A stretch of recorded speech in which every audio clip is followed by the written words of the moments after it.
porket may anak na, hindi na pwedeng magmukhang dalaga. Excuse me, nanganak lang ako, hindi ako nausog.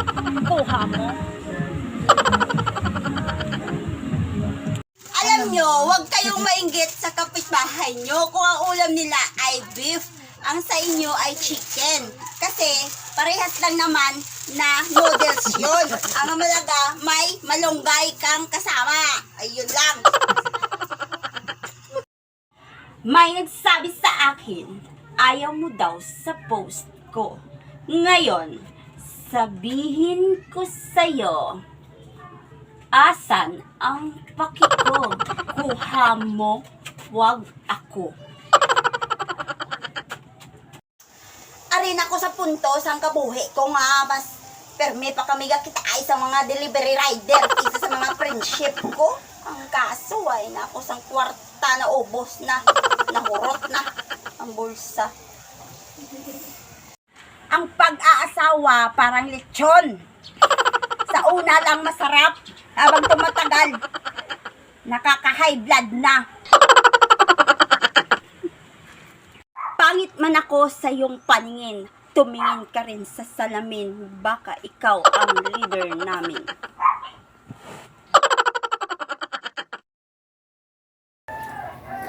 Guys, ang awitin kong ito ay para sa inyo. Siguradong makaka-relate kayo rito.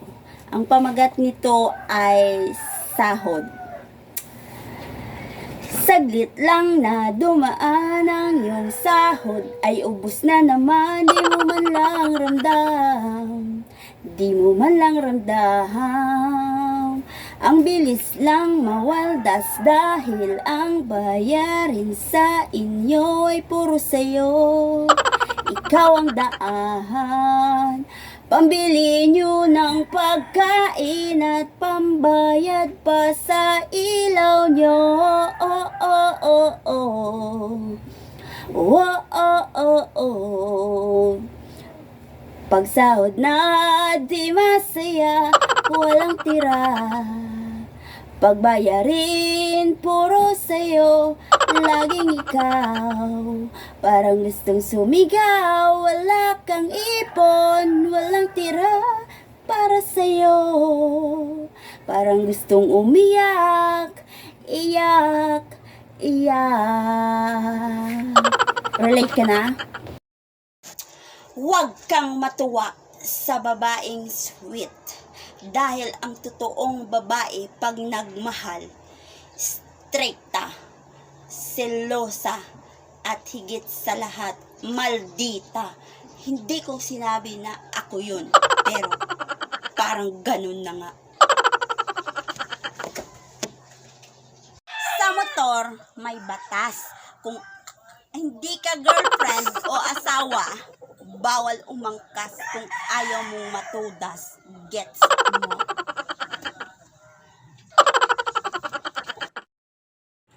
Yung masaya ka sa in-upload mo sa Reels, pero yung iba, hindi mo alam, nanggigigil na pala. Feeling mayaman daw ako sa Facebook. Nako, feeling pa lang yan ha. Paano na lang kung nagkatotoo? Baka ma-stroke pa sa inggit.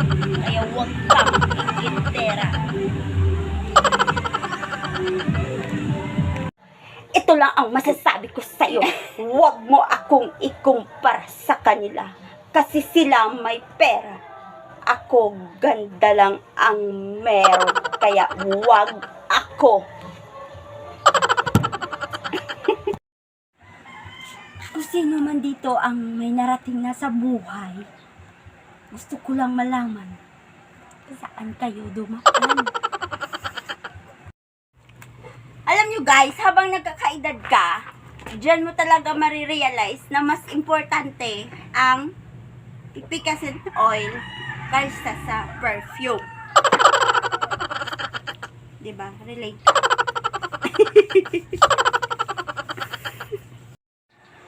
Feel na feel ko talaga akong tawaging madam. Madaming kapiin. Madaming hugasin. Madaming iniisip. Madaming utang. Ay, ilang, mga pangabuhi, iya. Hugot ko ah. Guys, may kikwento ako sa inyo. May nag-uusap na tatlong tao. Isang Amerikano, isang Japanese, at saka isang Pilipino. Biglang umulan. Ang sabi ng Amerikano, "Oh, the rain is so romantic." Tapos, sabi naman ng Japanese, "It's so cold. I need a warm hug." Ang sabi naman ng Pinoy, "Ay, sus! Ang ako nilabay!"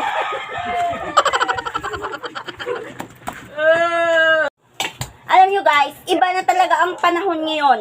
Dati, pag kumakain, magdadasal muna. Pero ngayon, pag kumakain, picture-picture muna. Tapos, pag nagdasal, pa-English-English pa. Kaya yung iba, yung biyaya na doon sa Amerika. Ugot ko ah. Humihingi po ako ng paumanhin sa mga taong naiinis sa akin. Pinapangako ko na pagbubutihin ko pa na kayo'y asarin. Gets mo?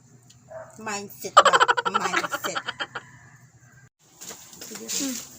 Minsan sa buhay natin, may mga taong hindi inaasahang darating. Kaya, kailangan mo talaga magsaing kasi naubusan na ng kanin. Mindset ba? Mindset. Yayaman ako, nakasulat yan sa palad ko. Last year pa sana ito, ngunit pinagliban ko muna. But this year, I just can't stop it. Look at me. Mayaman ako, pera na lang kulang.